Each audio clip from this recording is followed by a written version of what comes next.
You ask Tiger to solve. This deals with linear equations with one unknown.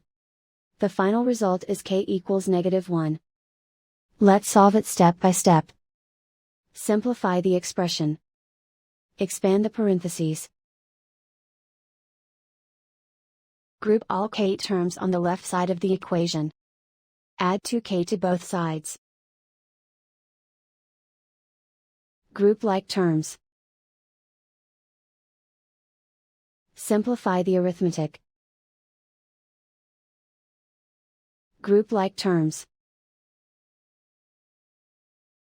Simplify the arithmetic. Group all constants on the right side of the equation. Add 5 to both sides. Simplify the arithmetic.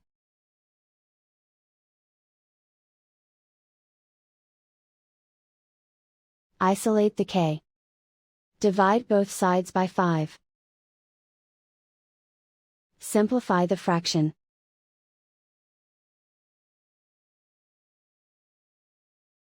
And so the final result is k equals -1.